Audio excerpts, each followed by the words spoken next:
BCom first semester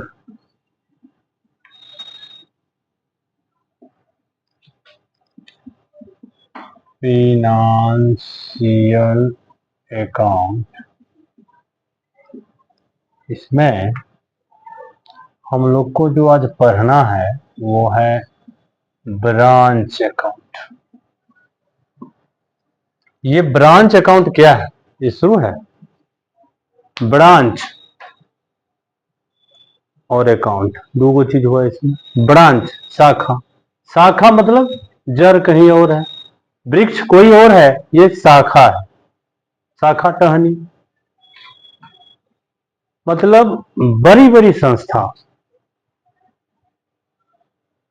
अपने उत्पाद को देश में या विदेशों में सुगमता पूर्वक बेचने के लिए देश के प्रत्येक जिला में, प्रत्येक प्रखंड में अपने नाम का एक दुकान खोलता है। उसमें अपने स्तर से कर्मचारी नियुक्त करता है। तो ये बड़ी बड़ी संस्था अपने उत्पाद को देश के विभिन्न शहरों में बेचने के लिए जो अपने नाम का दुकान खोलता है, इसे हम शाखा कहते हैं। जैसे बाटा, समस्तीपुर में तो बाटा का उत्पादन नहीं होता है, लेकिन बाटा का दुकान है। दलसिंहसराय में बाटा का दुकान है, मुजफ्फरपुर में बाटा का दुकान है, दरभंगा में बाटा का दुकान है, पटना में बाटा का दुकान है, बेगूसराय में बाटा का दुकान है ना। तो देश के जितने भी राज्य हैं, सबसे पहले उस राज्य को टेकअप करिए, फिर राज्य में जितने भी स्टेट है उस स्टेट को टेकअप कर लो, ये जितने भी डिस्ट्रिक्ट हैं। तो इसका मालिक कोई और है, इसका उत्पादन कहीं और होता है, लेकिन उसका दुकान प्रत्येक जिला में है। तो अपने व्यवसाय के नाम का दुकान देश के विभिन्न राज्यों में एवं उन राज्य के विभिन्न जिलों में स्थापित किया जाता है, जिसको ब्रांच कहते हैं, शाखा कहते हैं। इन ब्रांच के कार्य पर, अर्थात इसके यहाँ कुल कितना माल आया, कुल कितना माल बिका, ब्रांच का क्या एक्सपेंसेस है, क्या इनकम है, इसका लेखा जोखा हेड ऑफिस के द्वारा किया जाता है। इसका अकाउंट एंट्री हेड ऑफिस के द्वारा किया जाता है। डे बाय डे का रिपोर्ट प्रत्येक शाखा का जो भी मेन स्टाफ होगा वो हेड ऑफिस को भेजता है। हेड ऑफिस उस रिपोर्ट को रिकॉर्ड करवाता है। तो प्रत्येक ब्रांच के लिए उस ब्रांच के नाम का अलग अलग लेखा जोखा, अलग अलग हिसाब किताब जो हेड ऑफिस के द्वारा तैयार कराया जाता है, वह ब्रांच अकाउंट कहलाता है। अब अभी तक हम लोग gross profit, net profit, operating profit ये पढ़ रहे थे। यहां ब्रांच अकाउंट में हम देखते हैं कि ये लोग जेनरल प्रॉफिट लिखता है या जेनरल लॉस लिखता है। इसके लिखने का मीनिंग होता है कि हेड ऑफिस के द्वारा किसी एक ब्रांच का तत्काल वो हिसाब तैयार करता है उस ब्रांच पर कंट्रोलिंग करने के लिए। इसीलिए उस ब्रांच का प्रॉपर प्रॉफिट है या उस ब्रांच का प्रॉपर लॉस है, वो उस बाटा कंपनी का प्रॉफिट और लॉस नहीं है। वह प्रॉफिट और लॉस उस एक शाखा का है जिसका अभी वह हिसाब तैयार किया, और इसी तरह अलग अलग शाखा का अपने यहां हिसाब किताब तैयार करता है। जब इस समस्त शाखा के हिसाब किताब के आधार पर कॉमन हिसाब किताब फाइनेंसिंग ईयर के एंड में वह तैयार कराता है, तो वह उसका अपना कहलाता है, जिसमें वह ग्रॉस प्रॉफिट या नेट प्रॉफिट लिखेगा, जिस पर वो टैक्स पेयर करेगा। लेकिन जब एक शाखा के नाम का अलग, दूसरे शाखा के नाम का अलग, तो वो प्रॉपर उस शाखा विशेष का प्रॉफिट और लॉस होता है। इसीलिए शाखा खाता के, ब्रांच अकाउंट के बैलेंस को हम जनरल प्रॉफिट या जनरल लॉस कहते हैं, क्योंकि वो उस कंपनी का मेन प्रॉफिट या मेन लॉस नहीं होता है। ठीक है, तो ब्रांच क्या है? प्रधान कार्यालय के द्वारा, हेड ऑफिस के द्वारा अपने नाम का दुकान देश के विभिन्न राज्यों में एवं उन राज्य के विभिन्न जिलों में ग्राहक की सुविधा के लिए खोल दिया जाता है, उसे शाखा कहते हैं। जैसे बाटा, खादिम्स, रेमंड्स, टाटा, सबका अपना, रिलायंस, और ये तनिष्क, हर जगह मिलता है।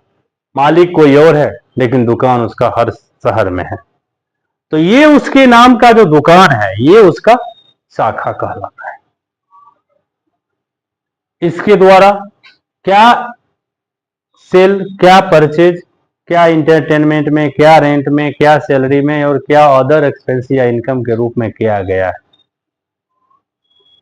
इसका जो हेड ऑफिस हिसाब किताब करता है उसे हम ब्रांच अकाउंट कहते हैं। तो ब्रांच अकाउंट, और एक चीज ध्यान दें, ब्रांच, शाखा कई तरह के होते हैं। शाखा के टाइप्स कई हैं। जैसे आश्रित शाखा, डिपेंडेबल ब्रांच। डिपेंडेबल ब्रांच मतलब अगर उसके पास माल नहीं है तो वो तब तक वो माल उपलब्ध नहीं कराएगा जब तक हेड ऑफिस उसको भेजे नहीं। ऐसा नहीं कि आपके पास ये माल नहीं है तो आप दूसरे बगल वाला से लेके वो माल बेच लें, ऐसा आपको नहीं होना है। आपको हेड ऑफिस भेजेगा तभी आपको बेचना है। हेड ऑफिस के ऑर्डर के विपरीत कुछ भी नहीं करना है। इसलिए आश्रित, डिपेंडेबल इसका नाम है कि आपको हेड ऑफिस के इशारे पे चलना है। फ्रीडम ब्रांच, स्वतंत्र शाखा, जो स्वतंत्र है कि हमारे समस्तीपुर के ब्रांच में नहीं है तो हम मुजफ्फरपुर वाले ब्रांच से खुद संपर्क किए कि भाई आपके पास अगर इस कैटेगरी का माल एक्स्ट्रा है तो मेरे यहाँ भेज दो। ठीक है, मेरे यहाँ इसका स्कार्सिटी है, हम खुद मंगवा लेते हैं, हमको ये स्वतंत्रता प्राप्त है, ये फ्रीडम। इंडियन ब्रांच अर्थात इंडिया के कंपनी का शाखा इंडिया के विभिन्न शहरों में है तो उसे हम देसी शाखा कहते हैं। फॉरेन ब्रांच, विदेशी कंपनी का, कंपनी विदेशी है, उसका ब्रांच हमारे यहाँ विभिन्न जगह पे है ना, तो इसको हम फॉरेन ब्रांच कहते हैं। तो ब्रांच कई प्रकार के हैं, डिपेंडेबल, फ्रीडम, उसके बाद इंडियन, फॉरेनर, है ना। तो हम लोग को इस सिलेबस में फॉरेन ब्रांच एक्सेप्ट है, फॉरेन ब्रांच को छोड़ के पढ़ना है, विदेशी शाखा खाता हम लोग को नहीं पढ़ना है। तो हम कॉमन, चाहे शाखा डिपेंडेबल हो, चाहे फ्रीडम हो, चाहे इंडियन हो, चाहे फॉरेन हो, अकाउंट डेबिट और क्रेडिट सब में सेम चीज लिखाता है, हम वो फॉर्मेट समझाते हैं। ब्रांच अकाउंट पार्टिकुलर अमाउंट तो होता ही है, पार्टिकुलर अमाउंट, पार्टिकुलर्स और अमाउंट, इस तरफ dr, इस तरफ cr, dr भाग में 2, cr भाग में बाय, इस तरफ by cell,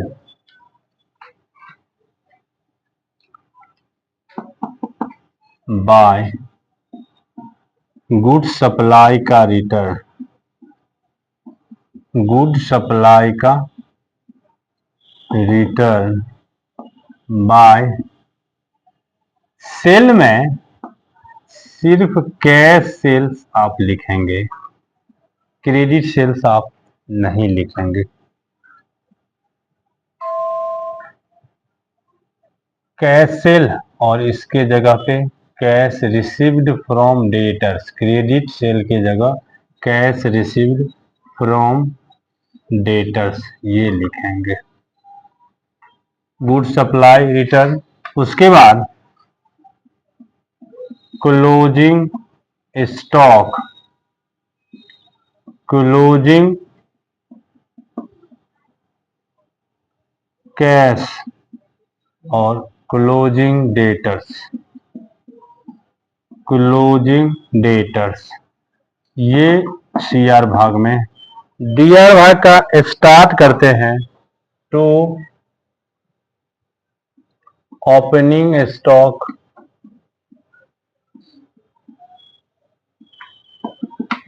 to opening debtors,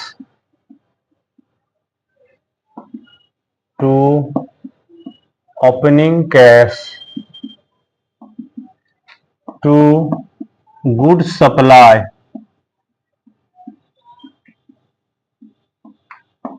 goods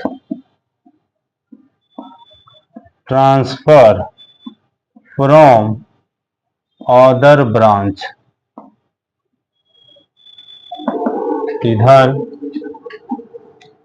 goods transfer to other branch,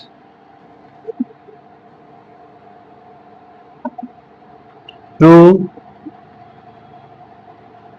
cash supply for salary, rent, insurance, advertisement, other.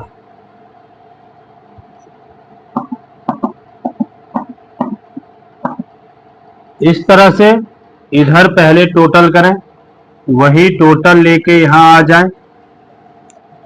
यहां जो डिफरेंस आएगा ये बैलेंस हमारा जनरल प्रॉफिट कहलाता है, और इधर जो बैलेंस आएगा ये बैलेंस हमारा जनरल लॉस कहलाता है, जनरल लॉस कहलाता है। इसके बाद ये नॉर्मल क्वेश्चन के लिए है। अब आगे आता है कि यदि सवाल में कुछ चीज नहीं है, जैसे ध्यान दें किसी भी आइटम का ओपनिंग स्टॉक हो चाहे ओपनिंग डेटर हो, ये क्लोजिंग स्टॉक और क्लोजिंग डेटर है। जिस चीज का ओपनिंग दिया हुआ है उसका क्लोजिंग भी होना चाहिए। यदि क्लोजिंग नहीं है तो वो क्लोजिंग हमको कैलकुलेट करना पड़ेगा।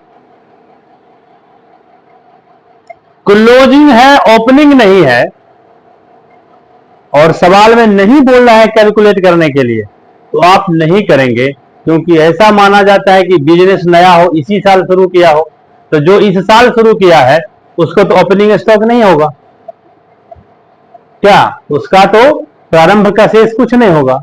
लेकिन क्लोजिंग तो हर स्थिति में होना है। बिजनेस है, चाहे नया है चाहे पुराना है, वो ए टू जेड माल तो बेच नहीं लेगा, कुछ ना कुछ तो साल के अंत में बचेगा। इसीलिए क्लोजिंग हर बिजनेस के लिए अनिवार्य है। ओपनिंग नहीं है, अगर सवाल में निकालने के लिए नहीं बोल रहा है तो आप नहीं निकालेंगे, क्योंकि वहां यह मान्यता होता है कि बिजनेस किसी साल शुरू हुआ है। लेकिन ओपनिंग है और क्लोजिंग नहीं है तो हमको सवाल में बोले या नहीं बोले क्लोजिंग निकालना पड़ेगा। तो हम क्लोजिंग स्टॉक पहले निकालते हैं। Calculated closing stock, calculated closing stock, closing stock निकालने के लिए to opening stock, to good supply,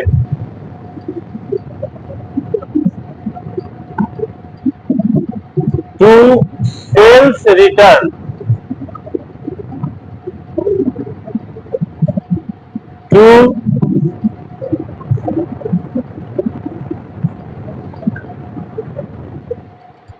by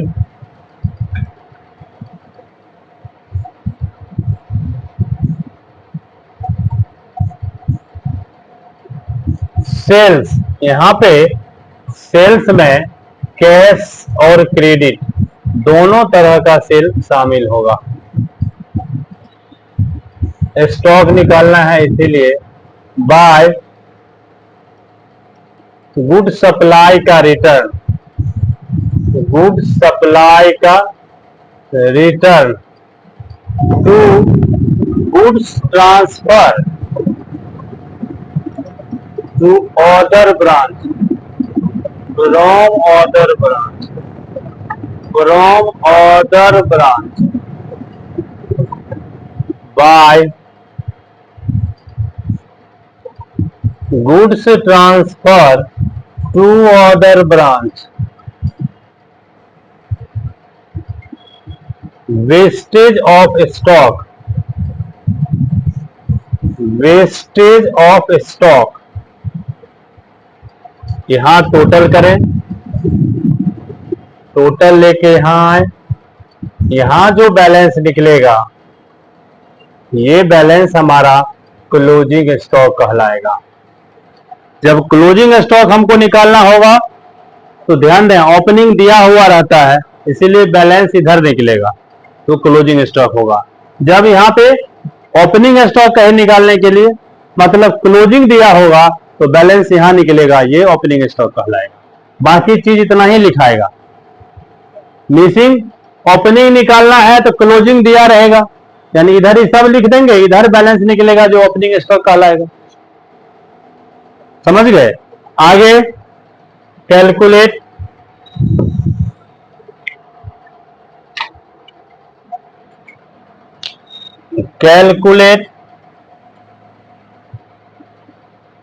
closing debtors, closing debtors to opening debtors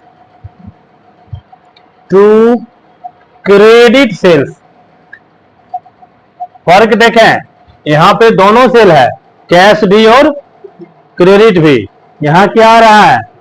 credit sales, ठीक है। By sales return, by cash received from debtors, bye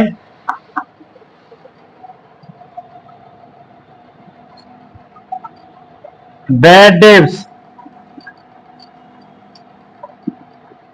to bad debts recovered, bad debts recovered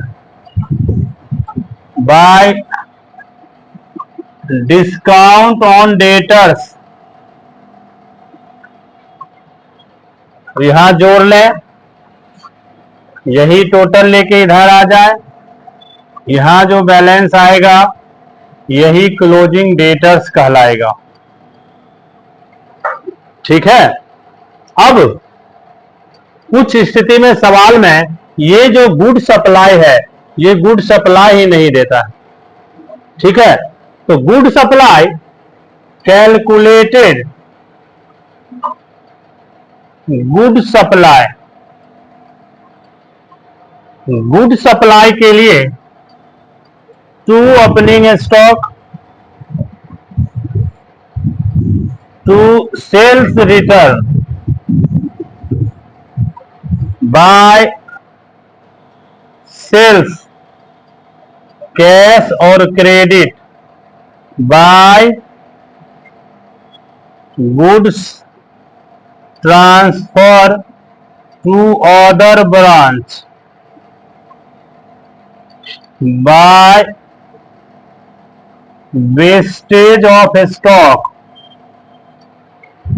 to goods transfer from other branch.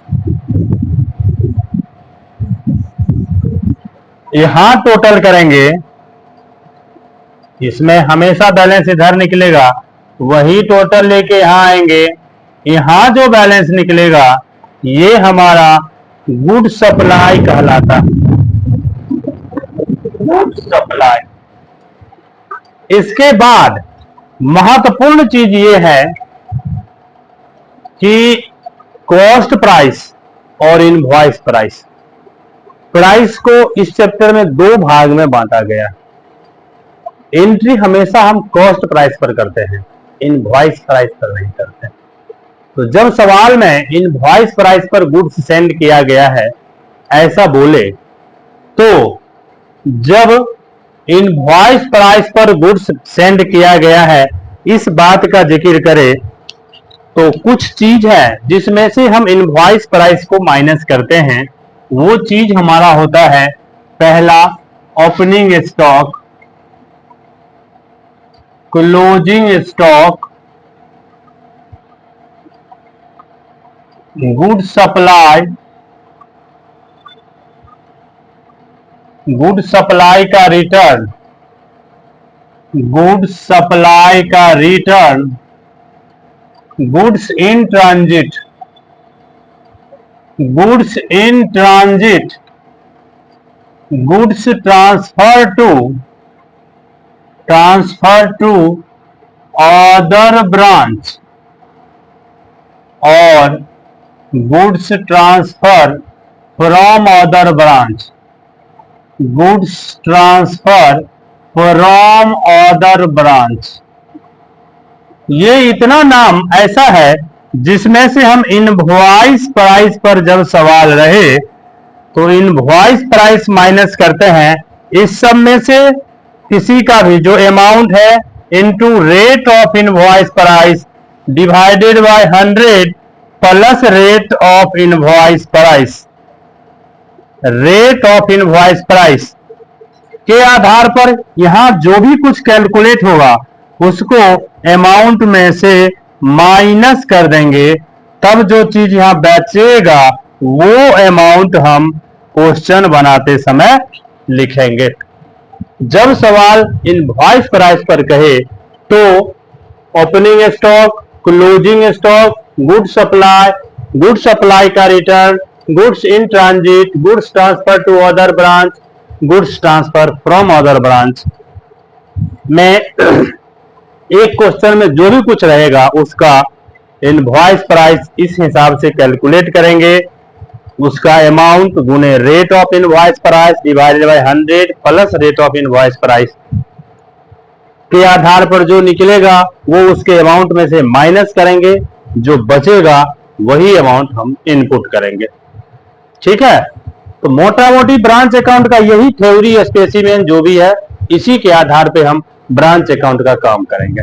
ठीक है, तो रोक लो।